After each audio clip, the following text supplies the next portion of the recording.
And we are live. Welcome, mystery and thriller fans. I'm your on-air host, Sara DiVello, and I am so excited to host New York Times best-selling author Miranda Beverly-Whittemore, whose brand new book, Fierce Little Thing, is out today and already earning incredible reviews and praise. What an honor to host her.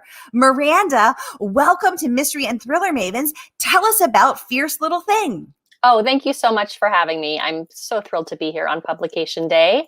Fierce Little Thing is my fifth novel. It's about a group of friends who grow up on a commune in rural Maine in the early 90s as children. And as that commune becomes more and more like a cult and more radicalized, those children are driven to do something pretty terrible together in a last-ditch attempt to save the commune. And they get away with it, and it doesn't work. So then, about 25 years later, those young people are now in their middle age, and they start getting, in their various lives, they're very scattered to the wind, and they start getting letters, the same set of letters, blackmailing them to come back to the original land where they live together and face what they have done. So they have to decide. The story is told back and forth in two different time periods. You meet them as children and you also meet them as adults. And the structural kind of scaffolding of the story is these two questions, which is, what did they do? And then what will they do? And so you don't know until the end the answer to either of those questions.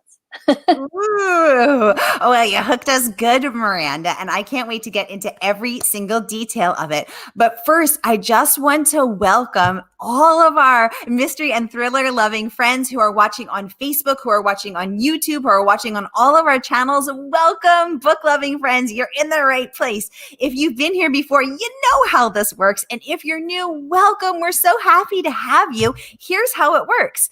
Every week, I handpick my featured authors and give them to you. This is your time to ask them anything. So you can ask Miranda about Fierce Little Thing. You can ask her about her writing process. You can ask her about communes. I know I'm intrigued.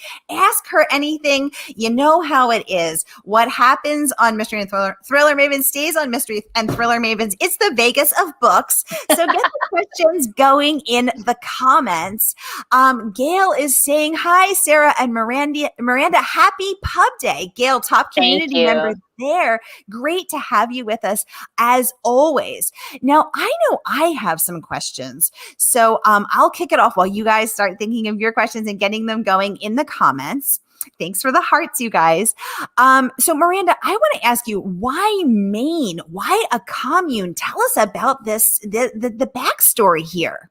Well, so I grew up in proximity to communes. I myself didn't grow up on a commune, but I'm married to somebody who was raised on a lesbian political commune on the Upper West Side, actually. And then I also am close to a number of other people who grew up on different kinds of communes around the world. And so I've always been very interested in that experience of communal living. The setting of Maine is actually, it's set in a place where my husband's family has lived since the 60s. So his mother lives there now in a cabin right on the lake where this book is set. I really have to know a place well to write about it. So I always kind of knew I would write a book there. And then I got really interested in the landscape of this place, which is very much in the book. The book is steeped in the flora and the fauna, because these people who have moved to this place are part of a back to the land movement. They have this idea that the way to save humanity, the way to save themselves, is to live off the grid, to forage for themselves, to plant and eat the food that they grow to various degrees of effectiveness. And something that really was amazing about writing this book is I started writing this book years ago and actually sold it right before COVID hit, when I was living with my family of four in a Brooklyn apartment where we'd lived for 20 years. And then when COVID hit, my family of four actually left Brooklyn pretty quickly and moved into a beach house with a friend of mine who's a single mom who has a little kid who had to work full time, and she couldn't do it in her Brooklyn apartment. So suddenly I had to finish this book.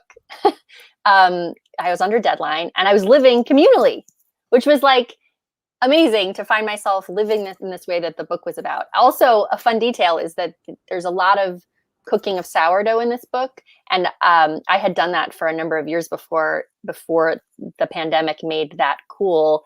And I was suddenly feeding my family on sourdough because we couldn't get yeast, and we had a hard time getting we had a hard time getting bread. So I was suddenly cooking sourdough for my family every day, which was what my characters were doing in their book. And it was so weird. Oh my gosh, that is Yeah. so weird. Oh my gosh, I am loving the behind the scenes details of this fam. Am I right? I mean, we are here for the behind the behind the scenes details. I always say I love to get the every author to share at least one never before revealed secrets. That's what we're here for. So this is so cool to hear about this. Leslie is saying hello from Canada. Leslie, welcome. Great to have you. Top community member there. Always great to have you. Annissa is saying happy pub day from South Carolina. Annissa, Thank you. Member. Great to have you here, lady. Let me just see. I'm making sure I don't miss anything. Annissa saying hello, Sarah and Miranda. Annissa, great to see you. Thanks for coming. Hello to you. So about this sourdough, Anissa's giving us all the hearts. Annissa, thank you. Gayle is saying, and foraging in the garden brings back early COVID days. So Miranda, are you a gardener? Or are you still a sourdough baker? Tell us. It's interesting that you would ask that because, my family had lived in a New York City apartment for 20 years with no outdoor space. And now we live in Vermont. And we actually have a beautiful south-facing front yard with light all day long, and so we have a garden now. We've been growing all sorts of delicious foods. We have the joke around here, which everyone tells, is like, don't leave your door unlocked in Vermont in July because someone's gonna put a zucchini on your front seat. And there's a lot. I love zucchini. I'll take it. Anyone who wants to give me a zucchini, I'll bake it zucchini bread. I'll saute it with a little olive oil, a little garlic, Delicious. A few herbs. I garden as well. I have a little urban garden here in the city, and I love growing my own food. There's something so deeply rewarding about it. Absolutely. It's so cool. Miranda, I'm going to need to know more about this commune that your spouse grew up on the Upper West Side of New York City. I did not know there were communes in New York City. What are you talking about? Tell us. I mean, I think there are communes everywhere because everywhere there are people who live outside of the bounds of the strictures of what we think of as kind of normal. So my husband was raised by a group of women who were politically minded. They were working on Black liberation and doing really amazing work back in the 70s. And so he was raised in this amazing commune of women. He was the only male in that there were two other children, but they were both girls. So he has a very unique perspective. And I will say that it has made him a really amazing husband. I was going to say, I bet that's a guy who does the dishes unprompted. I bet that's a guy who really respects and loves and appreciates women. I bet that's a guy who gets up and clears the table and offers to make dinner. I bet he's an awesome guy. This is true. This is true of my husband. He is very much that way. Yeah. So, yay. I love that. I love that. Now, Miranda, how long did it take you to write this book, start to finish, soup to nuts, cradle to the grave? Give us the skinny. Well, it started out, I started writing it, I'm not even going to be able to know. Maybe like 5 years ago, I started really thinking about it. And I took a few stabs at it. The book is told from the point of view of one person, Saskia, who is more complicated than she might seem. And I'm so grateful to the wisdom of other writers who share work with me. One of them, my wonderful friend, Emily Rabiceau, who's a wonderful writer in her own right, basically read an early draft of, I think it was maybe 100 pages of the first stab at this book. And she said, and it was told from multiple points of view. And she basically said, you know what? I really think this is Saskia's story, and I think you need to start over and write from her point of view. And once I did that, it changed everything. And suddenly I knew what the book needed to be, and I knew the trajectory of her journey being the kind of the propulsive energy, both in the past section and in the present section. When you know her as a 12-year-old, and then when you know her again in her 20s, in her 40s. And I really loved the idea of this group of friends around her. One of my favorite things in life is when you run back into someone you haven't seen. So maybe somebody, if you go to a reunion, or if you run into someone in a bookstore you haven't seen in 20 years, and there's something so fabulously strange about the ways in which people are completely themselves for their whole lives. And I really wanted to write about that feeling. I wanted these characters to feel familiar to the reader. I wanted people to say, oh, I know she's going to say that because I know her, and I know she would say that, right? But also the ways in which people change, of course, and the assumptions we make about people being predictable, and then the ways in which they surprise us. That also felt like a very exciting trajectory to focus on, to think about these different people. So. I love that. I love that. Now, in terms of writing event, and fascinating to know that you started this out as more of a multi POV, and then your trusted friend and fellow writer said, "This is Saskia's book," and you leaned into that. Yeah. Very cool. Gayle is saying, so many people have moved out of cities into more rural areas during the pandemic. How has this new environment impacted your writing? Ooh, Gayle, great question. Miranda, tell us. That's a great question. Well, I finished this book as I was here in the North. So one of the really important parts of this book is Saskia's, she's a city girl too, who moves to the country, her understanding and increased interest in the outside world, right? When she first comes to Home, which is the name of the commune, she's mystified and tantalized by the unknowability of that outside world. She doesn't know the names of any of the plants or any of the trees, but she feels that there's this presence all around her. And there's an older woman who lives adjacent to the commune, whose name is Marta, who is an expert forager, and ends up taking her under her wing and giving her the names for those places, in many times the Latinate names.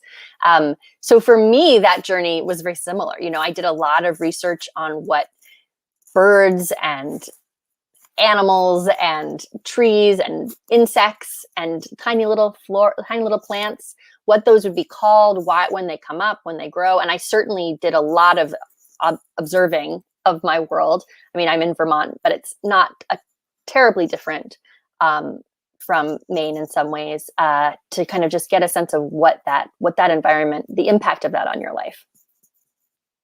Ooh, very cool to hear about the research down to right into the insects, the flora and the fauna. As you, a city girl, moved herself out to the country. Very cool to see that echoed on the page. Welcome, Connie. Thanks for joining us. So a question coming in from Annissa. She would like to know, does the title Fierce Little Thing have more than one meaning? Give us the skinny on the title. Give us the story of the title, the tale of the title. Well, so one of the things that the people who live on this commune do to keep themselves motivated, which is an ancient practice, is they sing. They sing a lot. And I grew up going to a summer camp where we learned a lot of old folk songs, which were really fun to learn. And there's a very quirky song called A Horse Named Bill, which first appeared in the American Songbook in the early 1920s. And it's kind of a nonsense song. It doesn't really make sense in a great way. And it was really fun as a kid to sing that song, but it also has this kind of part of it that's very scary. So some of the lines are, let's see, I'm trying to figure out where to start you. Now in Frisco Bay, there lives a whale. She eats pork chops by the bale, by the hogshead, by the schooner, by the hat box, and the pillbox. Her name is Lena, and she's a peach. But don't leave food within her reach. Babies, or nursemaids, or chocolate ice cream sodas. She loves to laugh, and when she smiles, you just see teeth for miles and miles, and tonsils, and spare ribs, and things too fierce to mention. So that last line, things too fierce to mention, was a working title for this book, because something that the group of people who are living at this place, they practice this idea called unthinging, which is really removing all possessions from your life as an ecological choice, and also as a spiritual choice. To be unthinged is this high idea within the group. So I really wanted the word thing to be in the title. It became clear to me pretty early on that my publisher wasn't going to love the title, Things Too Fierce to Mention. It was too long and too disjointed in some ways. So I thought a lot about different ways to think about the word fierce and the word thing. Those two words felt very important to me because Saskia is incredibly fierce. And then I thought, I have a little girl who is incredibly smart and brave. And she, I've noticed since having her that the world loves to put labels on especially girl children.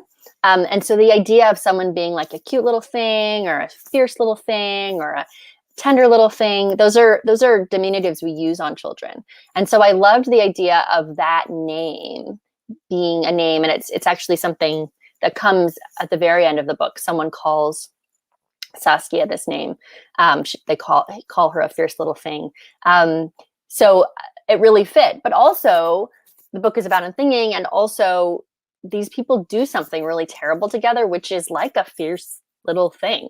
So there are many meanings to the title. I love the title, and I loved how my publisher ended up, you can see it behind me, ended up making the cover. I just loved those words right across it. It just felt so right to me. And they almost look like teeth, which just feels like the right feeling for the book. And I'm holding it up really close so everyone can see it. This is a really beautiful cover. And as you can see, there's a home in there in between the teeth of the letters. So this is really cool. Thank you for the great question, Annissa. And I love hearing the story behind the title and how people get to the titles. You know, did it come in a flash of genius? Is it number 101? Like, how did you get to this title? And also, how did you get to this cover? Oh, welcome, Deb. Welcome, George. Good to have you here.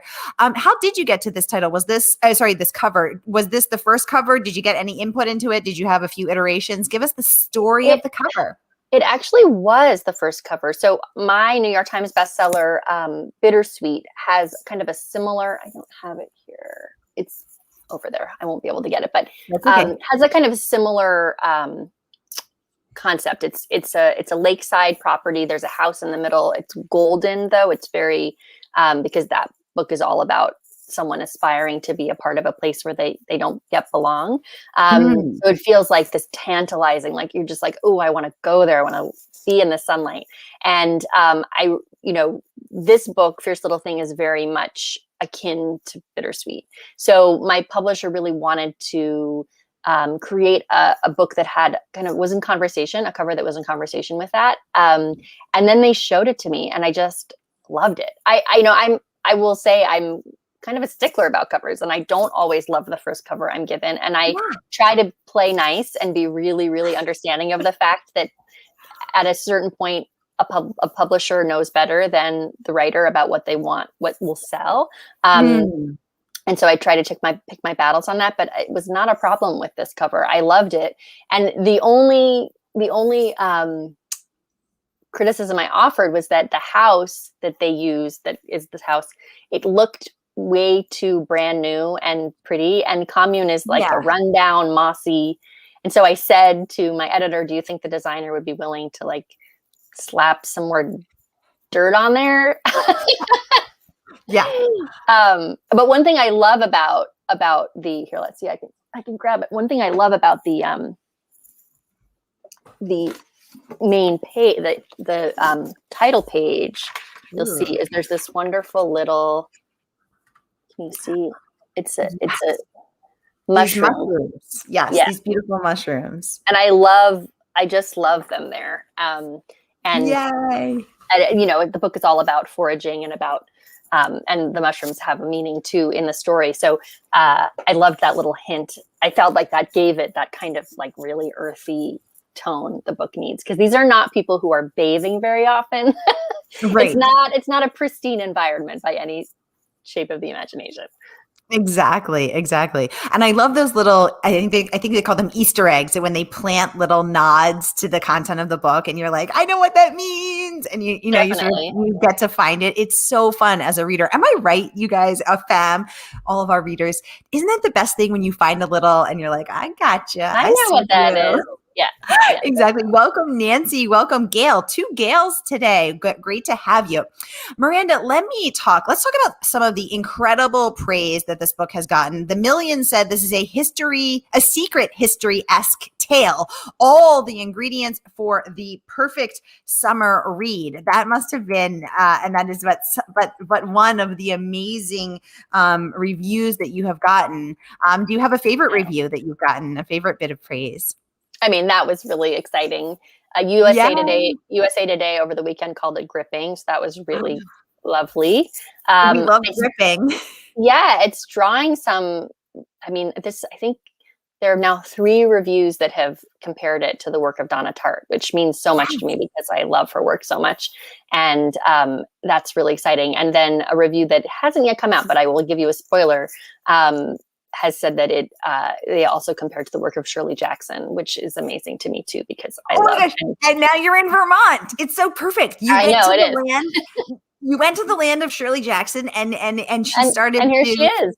There you go. Yeah, you invited her in and she just dove right in. What an incredible compliment. Wow. Yeah. Karen King Matlock is saying yes to the Easter eggs. Karen, amen. This is my new friend Karen. We just met yesterday in a Facebook group. And she said, covers tend to draw me into a book first. And this one is great. Looking forward to getting my hands on this book. Karen, right? I'll say it. I will judge a book by its cover. And I love the art of it. I love the artistry of it. And this is such a beautiful one. I totally agree. Thank you. Gayle would like to know, Miranda, how did you become a published author? Give us the story of your path to publication. So this is actually my 5th novel. I'm 45 and my first book came out in my 20s.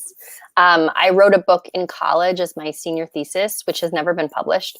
But it's definitely where I got the taste, where I realized this was something that I wanted to do with my life. And then right after I graduated from Vassar, which is where I went to college, I got a job working at the Poetry Center at the 92nd Street Y in New York City, helping run the reading series there. And it's a really, if you ever find yourself in New York, it's a great place to go on a Monday night because they have incredible writers come and talk every night on their stage.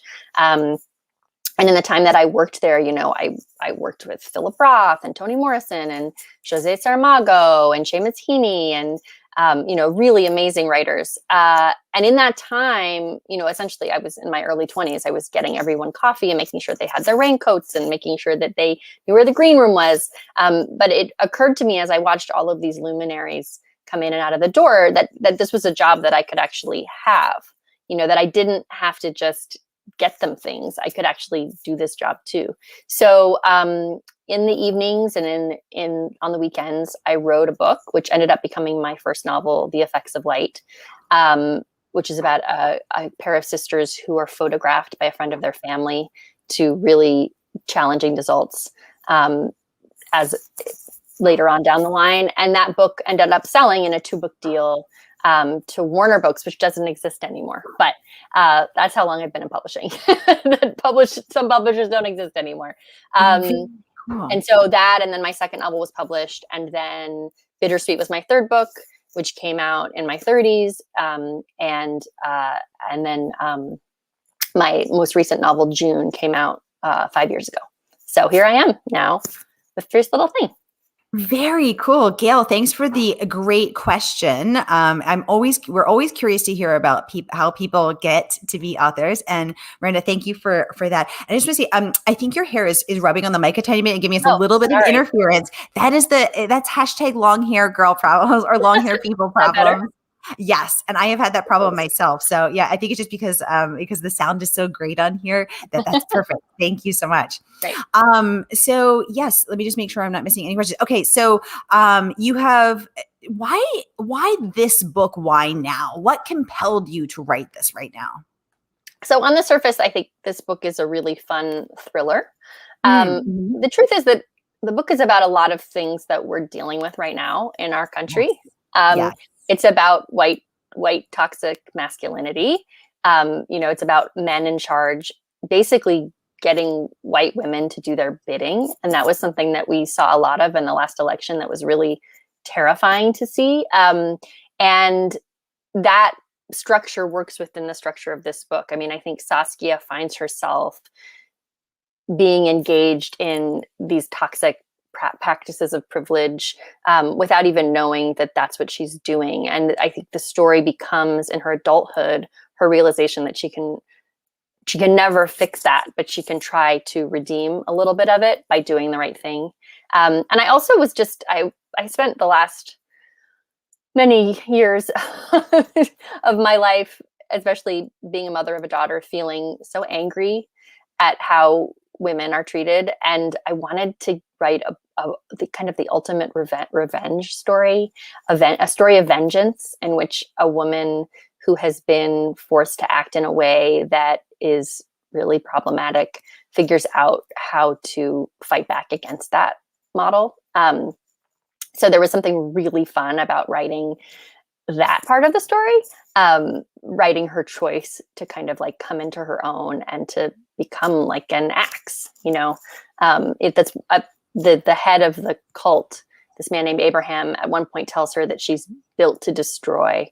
And that's such a destructive self. It's something she carries inside of herself for a long time. And I think by the end of the book, what she realizes is that can be a gift. Yes, exactly. I love that. Thank you for that insight. Conway would like to know, did you speak with people who lived in a variety of communes and how they feel about it now? Great question. Great question, Conway. Miranda, give us the skinny. Hi, Conway. It's nice to see you. Yes, I did. And I think this is a conversation that I've had a lot in my life because I've grown up around so many people who happen to have lived in communes.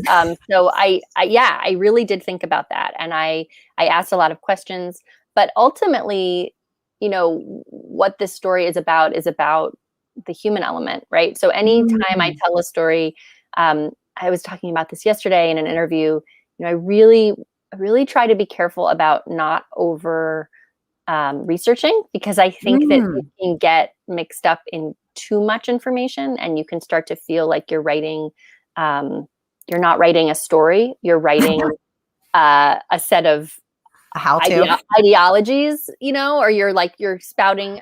So I thought, I did. And then essentially what I did is then as I was writing the book, I completely avoided any stories about communes, especially novels about cults and communes. I really tried not to read any of them because I wanted this story to play out as a story of characters and not as a story of kind of like fitting a formula, because they're all people, So there are plenty of reasons that communes fall apart. And my hope is that this particular way that this commune falls apart is unique, even if it follows thematic similarities, I guess you'd say. Very cool. Conway, thanks for the great question about communes. And Miranda, thank you for the insight. Conway is saying, yes, good point about not over researching. And I imagine as a research nerd and someone who has slightly OCD, I can see myself just going down that rabbit hole, just yum, yum, yum, yum, yum, yum, just eating devouring every detail. And it is hard to then restrain yourself from showing your research, as they say. And putting everything on the page. Sometimes hours and hours and hours and hours of research only gives you one little tiny detail. And that detail is very important, but you could have probably been okay if you only did a tenth of the research to still get to that detail. Oh, interesting balance. I love that. Miranda, Kirkus Reviews awarded this a starred review. Congratulations on that, because Kirkus, the praise don't come easy. It's true. popping it up here just for a quick second because it is, they say you deftly ratchet up the tension, avoiding the expected storyline. Talk about how you deftly ratcheted up the tension. How did you pull that off? Well, I mean, the trick in writing a thriller is to keep back some of your cards, but also offer some of your cards, right? So Ooh, it's like yeah. giving some breadcrumbs along the way and being sure that your reader feels that they're being fed a little bit as you're going along, right? You kind of are saying like, there's going to be a big feast at the end of this, but here's some of this, eat this on the way. You're going to be, I'm going to take care of you. So one of my foibles as a writer when I have a first draft is that I kind of want to keep things back as long as I can. And then one of the gifts of an editorial reader or writer friend readers is that they say like, you've got to give us more earlier. You got to make sure that you, that you give us some. So I worked really hard in this book.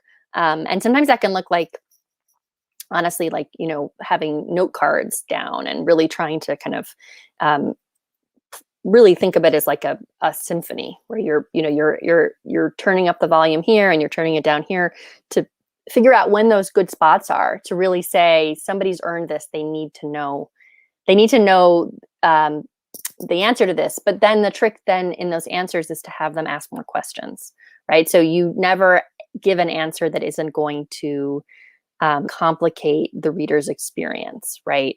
You want to have them be sure that whatever answer you're giving makes them want more. Ooh, whatever answer you're giving makes them want more. You're getting lots of thumbs up on Facebook. That is so insightful and so on point. I'm going to digest that in my brain and munch on that later because that is really interesting. Brian is saying, "Ooh, this is a good question." Brian, thank you for asking. What all of us writers are thinking. What do you do on the days when the words won't come? Brian, love your profile picture too. It's like a growling, adorable dog. Well, the truth is, I haven't had this problem very recently because my problems have been much more about the fact that I have not had childcare for 16 months. And I have a lot of people in my life who need me. So when I sit down to write, it always feels like I'm drinking from a well. I'm incredibly thirsty and I've been in the desert. Glug. I like, writing. It's so much easier than packing lunches and keeping 4-year-olds entertained and all that kind of stuff. So, but I also, in a more general way, I do really, and this is something I say a lot to my writer friends who call me in a panic when they can't, when they're having a hard time, is that you really have to let the fields lie fallow. You can't force yourself to write every minute. You have to give yourself a chance to have some off time. And sometimes I think you just have to listen. When your words aren't coming, there's a reason they're not coming. And it might be because, for me, a lot of writing doesn't look like actually writing. It looks like thinking. It looks like a puzzle, right? And it might happen when I'm washing the dishes or when I'm in the shower or when I'm driving somewhere. I can't always just sit down and produce. And in fact, I've discovered now that this is the 5th novel that I've published and the 7th novel that I've written. I've discovered that I actually do damage when I try to force something and I'm not ready to write it. It actually is much more work in the long run. So I trust that. And the gift of now having written 7 novels is that I know this is probably something that I just am going to continue doing. It's a much different, I'm at a different level in my career where I'm not scared about whether I can actually do it, which is a totally legitimate fear when you've only written 1 book, right? You think like, well, I did it once. Or if you've never written a book, I haven't done it. What if I can't, right?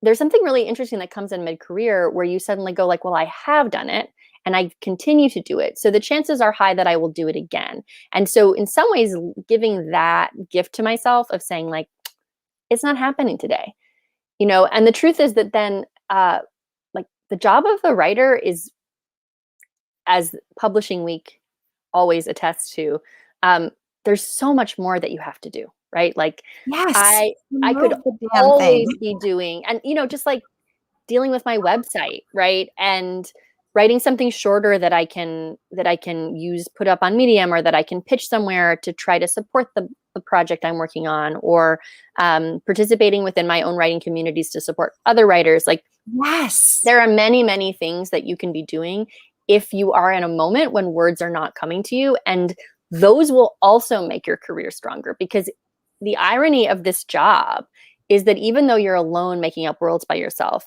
the only way your book has a place in the world is through community, right? Whatever that looks like.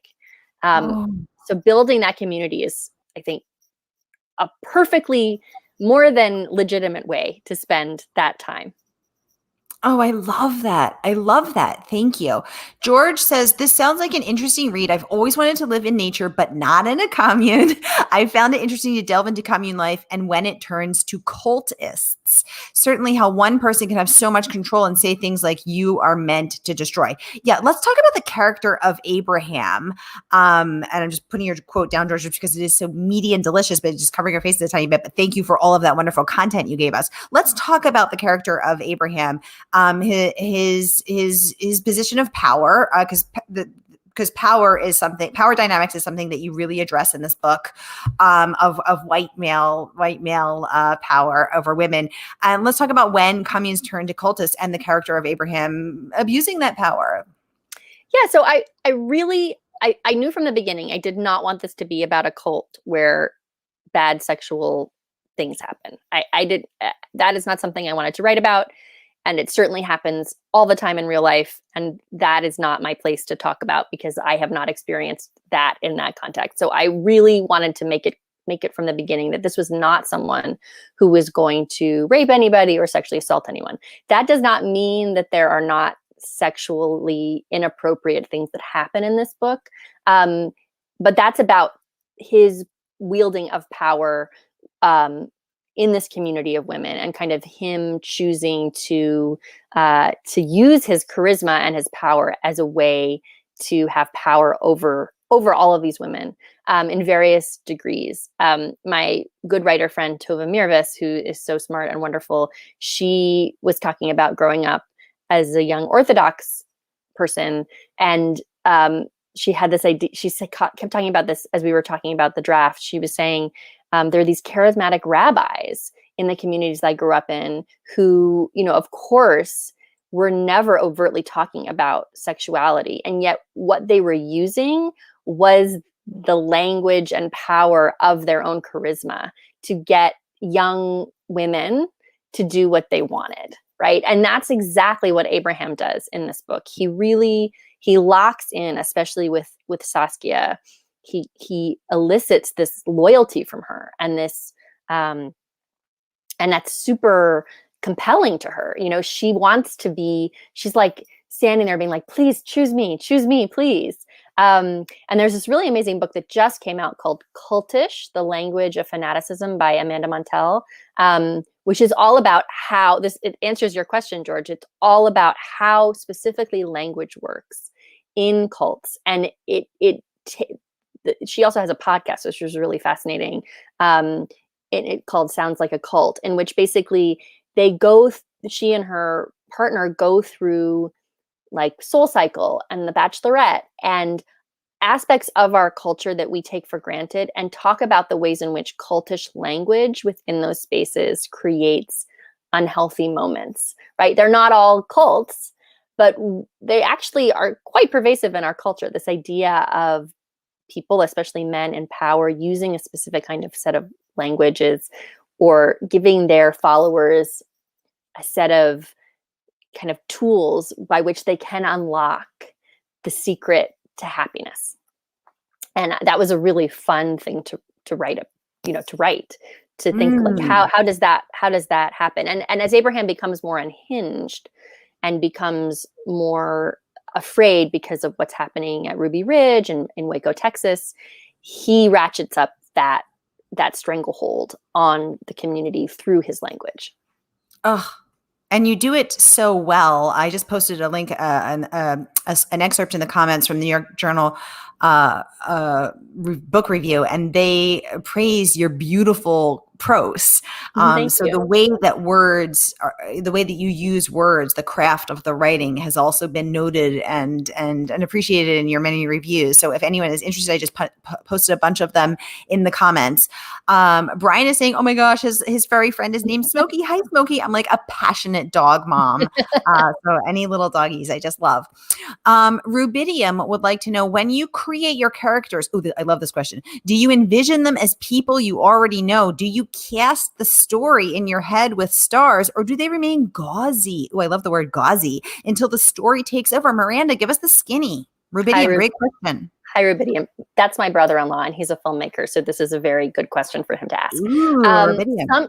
So this is a fun question, Rubidium, because sometimes I do cast real actors in my life. For example, in my last book, June, there was a kind of an aging movie star in the present day, and I just wrote Carrie Fisher. I just imagined Carrie Fisher the entire time, and anytime that character spoke, I just had Carrie Fisher speak. And in fact, I had a photograph of Carrie Fisher giving the bird to the camera hanging over my desk anytime so it was like great access to like this person's fire.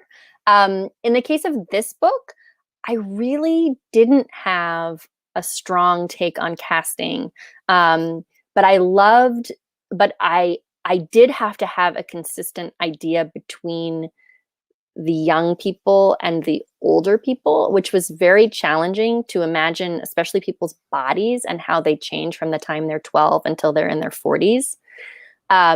So that was actually a real challenge. And I had to create, I actually had this way that I thought about each of the characters, which is that I gave each of them an animal or a plant that I believed that they were. So Issy, I was like, Issy is an oak, and she's always going to be an oak. So every time you write about her, you need to be sure to use language that you would use to describe an oak. This kind of a steadfastness, rootedness, tall, broad, very strong. Those are all characteristics that character has.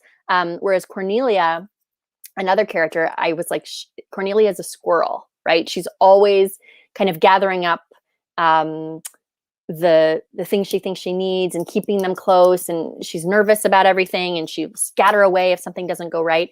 And those little tiny tricks to myself were very helpful when I would go back and look at a scene, because I would say like, oh, Cornelia's not acting like a squirrel in the scene. I have to rewrite it so she makes sense, right? And that's not something that any reader would know, I hope.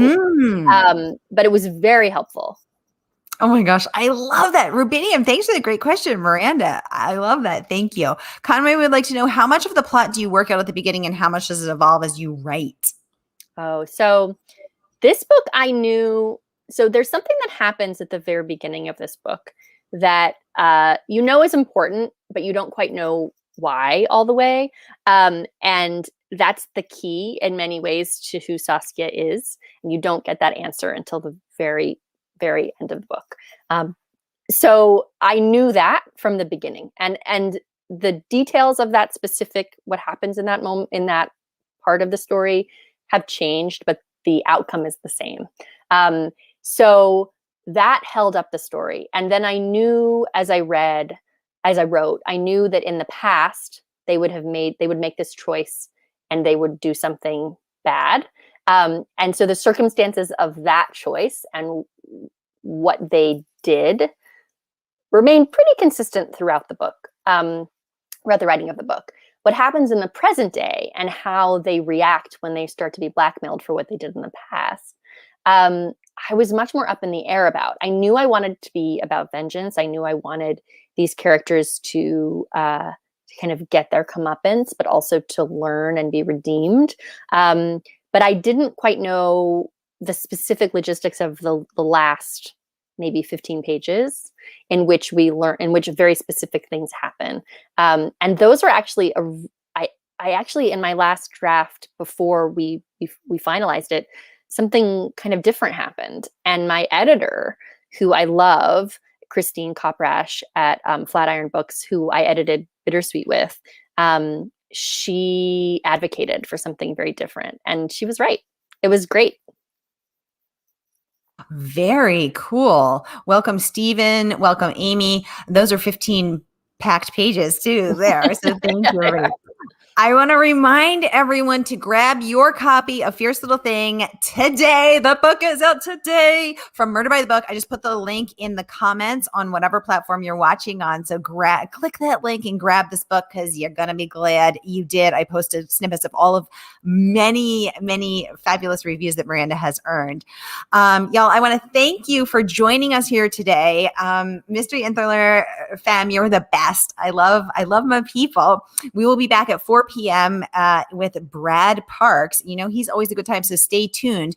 Miranda, thank you so much for being here. Congratulations on all of your amazing reviews. Thank you. Congratulations on this book. Oh, one more quick question from Annissa. Do your characters lead you or do you lead them? Oh, they always lead me every time. I love it. And thank you. Oh, sorry. Go ahead, Miranda. I wanted to say that I appreciate you all being here. And I also, I'm in the process of getting, why can't I come up with the name of it? Stickers that can go in your book. Help me out. What do we call those? Book plates. Find book plates. Because this is such a weird time to be just all in our own little spaces. So, my website is mirandabw.com. You can find my email there. Shoot me an email if you want one. I'd love to send one to you. So if I'd love for you to have one that you can pop in your book. Oh, very cool. Annissa says, thank you so much. This was great. Gail say, thank you so much. Good luck, Miranda. Thank you all. Great to have you here. Miranda, thank you. And come back when your next book is out. We'd love to have you back. Thank you, Sarah. Have a great day, everybody. We'll see you soon. Bye.